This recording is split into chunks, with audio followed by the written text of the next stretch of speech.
दोस्तों, आज की कहानी है जब पति को पता चला पत्नी के चरित्र की सच्चाई। कहानी पसंद आए तो वीडियो को लाइक और सब्सक्राइब जरूर करना। शिखा के पास उस समय नीरज भी खड़ा था जब अनीता ने उससे कहा, मैंने तुम्हारी मम्मी को फोन करके उनसे इजाजत ले ली है। किस बात की? शिखा ने चौंक कर पूछा। आज रात तुम मेरे घर पर रुकोगी? कल रविवार की शाम मैं तुम्हें तुम्हारे घर छोड़ आऊंगी। कोई खास मौका है क्या? नहीं, बस बहुत दिनों से किसी के साथ दिल की बातें शेयर नहीं की है। तुम्हारे साथ जी भर कर गपशप कर लूंगी तो मन हल्का हो जाएगा। मैं लंच के बाद अभी चली जाऊंगी, तुम शाम को सीधे मेरे घर आ जाना। नीरज ने वार्तालाप में हिस्सा लेते हुए कहा, अनीता, मैं शिखा को छोड़ दूंगा। इस बातूनी के चक्कर में फंसकर ज़्यादा लेट मत हो जाना। कहकर अनीता अपनी सीट पर चली गई। ऑफिस के बंद होने पर शिखा नीरज के साथ उसकी मोटरसाइकिल पर अनीता के घर जाने को निकली। कल 11 बजे पक्का आ जाना। नीरज ने शिखा को अनीता के घर के बाहर उतारते हुए कहा, ओके। शिखा ने मुस्कुराकर कहा। अनीता रसोई में व्यस्त थी। शिखा उन किशोर बच्चों राहुल और ऋचा के साथ गपशप करने लगी। अनीता के पति दिनेश साहब घर पर उपस्थित नहीं थे। अनीता उसे बाजार ले गई। वहां एक रेडीमेड कपड़ों की दुकान में घुस गई। अनीता और दुकान का मालिक एक दूसरे को नाम लेकर संबोधित कर रहे थे। इससे शिखा ने अंदाजा लगाया कि दोनों पुराने परिचित हैं। दीपक, अपनी इस सहेली को मुझे एक बढ़िया टी शर्ट गिफ्ट करनी है, टॉप क्वालिटी की, जल्दी से दिखा दो। अनीता ने मुस्कुराते हुए दुकान के मालिक को अपनी इच्छा बताई। शिखा गिफ्ट नहीं लेना चाहती थी, पर अनीता ने उसकी एक ना सुनी। दीपक खुद अनीता को टी शर्ट पसंद कराने के काम में दिलचस्पी ले रहा था। अंततः उन्होंने एक लाल रंग की टी शर्ट पसंद कर ली। शिखा के लिए टी शर्ट के अलावा अनीता ने ऋचा और राहुल के लिए भी कपड़े खरीदे। फिर पति के लिए नीले रंग की कमीज खरीदी। दुकान से बाहर आते हुए शिखा ने मुड़कर देखा तो पाया कि दीपक टकटकी बांधे उन दोनों को उदास भाव से देख रहा है। शिखा ने अनीता को छेड़ा, मुझे तो दाल में काला नजर आया है। मैडम, क्या यह दीपक साहब आपके कभी प्रेमी रहे हैं?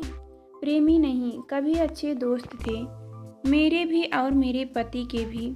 इस विषय पर कभी बाद में विस्तार से बताऊंगी। पतिदेव घर पर पहुंच गए होंगे।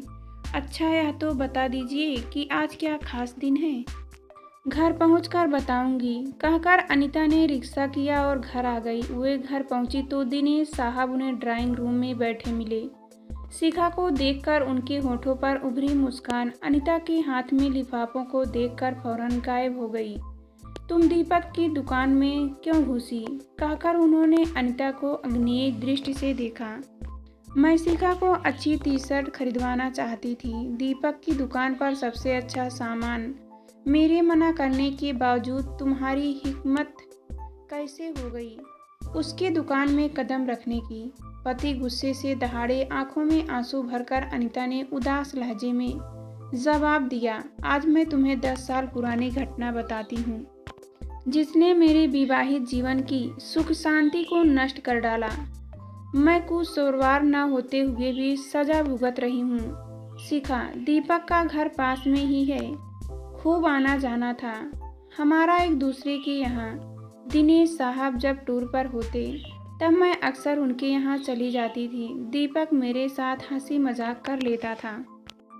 इसका न कभी दिनेश साहब ने बुरा माना, न दीपक की पत्नी ने, क्योंकि हमारे मन में खोट नहीं था।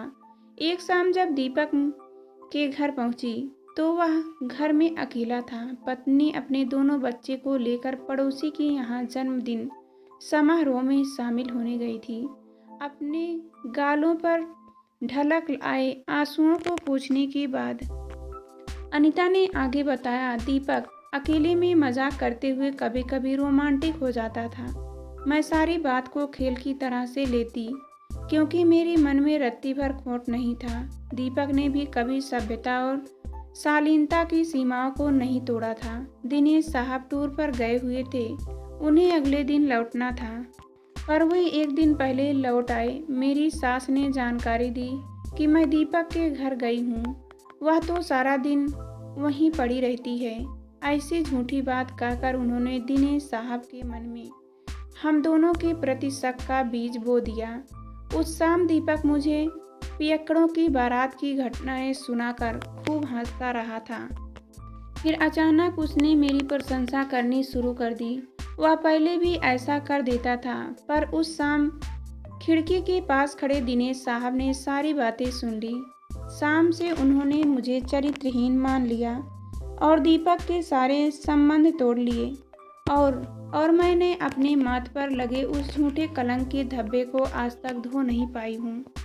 शिखा, यह तो गलत बात है मैडम। दिनेश साहब को आपकी बात सुनकर अपने मन से गलतफहमी निकाल देनी चाहिए थी। शिखा ने हमदर्दी जताए हुए मुझे माफ़ करने को तैयार नहीं है। वे मेरे बड़े हो रहे बच्चों के सामने कभी भी मुझे चरित्रहीन होने का ताना देकर बुरी तरह शर्मिंदा कर देते हैं। यह तो उनकी बहुत गलत बात है मैडम। मैं खुद को कोसती हूँ शिखा कि मुझे खेल खेल में भी दीपक को बढ़ावा नहीं देना चाहिए था। मेरी उस भूल ने मुझे सदा के लिए अपने पति की नज़रों से गिरा दिया है। जब आपको पता था कि दिनेश साहब बहुत गुस्सा होंगे, तब आप दीपक की दुकान पर क्यों गई? शिखा के इस सवाल के जवाब में अनीता खामोश रहा। उसकी आंखों में अर्थपूर्ण अंदाज में झांकने लगी। कुछ पल खामोश रहने के बाद शिखा सोचपूर्ण लहजे में बोली, मुझे दिनेश साहब का गुस्सा, उनकी नफरत दिखाने के लिए आप जानबूझकर दीपक की दुकान से खरीदारी करके ले आई ना? मेरी आंखें खोलने के लिए आपने यह सब किया है ना? हाँ शिखा। अनीता ने झुककर शिखा का माथा चूम लिया। मैं नहीं चाहती कि तुम नीरज के साथ प्रेम का खतरनाक खेल खेलते हुए मेरी तरह अपने पति की नज़रों में हमेशा के लिए गिर जाओ। मेरे मन में उसके प्रति कोई गलत भाव नहीं है मैडम। मैं भी दीपक के लिए ऐसा ही सोचती थी। देखो, तुम्हारा पति भी दिनेश साहब की तरह गलतफहमी का शिकार हो सकता है। तब खेल खेल में तुम भी अपने विवाहित जीवन की खुशियाँ खो बैठोगी। तुम अपने पति से नाराज होकर मायके में रह रही हो। यूँ दूर रहने के कारण पति के मन में पत्नी के चरित्र के प्रति शक ज़्यादा आसानी से जड़ पकड़ लेता है। पति के प्यार का खतरा उठाने से बेहतर है ससुराल वालों की जली कटी बातें और गलत व्यवहार सहना। तुम फौरन अपने पति के पास लौट जाओ शिखा। अत्यधिक भावुक हो जाने से अनीता का गला रुंध गया। मैं लौट जाऊंगी, शिखा ने दृढ़ स्वर में अपना फैसला सुनाया। तुम्हारा कल नीरज से मिलने का कार्यक्रम है। हाँ, उसका क्या करोगी? शिखा ने पर्स में से अपना मोबाइल निकालकर उसे बंद कर कहा, आज से यह खतरनाक खेल बिल्कुल बंद। उसकी झूठी सच्ची प्रशंसा अब मुझे गुमराह नहीं कर पाएगी। मुझे बहुत खुशी है, जो कि मैं तुम्हें समझाना चाहती हूँ वह तुमसे समझ लिया। अपनी उदासी को छिपाकर अनीता मुस्कुरा उठी। मुझे समझाने के चक्कर में आप तो परेशानी में फंस गई। शिखा अफसोस से भर उठी, लेकिन तुम तो बच गई। चलो खाना खाएं। आपको शादी के सालगिरह की शुभकामनाएं और कामना करती हूँ कि दिनेश साहब की गलतफहमी जल्दी दूर हो और आप उनका प्यार फिर से पा जाएं। Thank you. शिखा की नज़रों से अपनी आंखों में भर आए आंसुओं को छिपाने के लिए अनीता रसोई की तरफ चल दी। शिखा का मन उसके प्रति गहरे धन्यवाद व सहानुभूति के भाव से भर उठा था।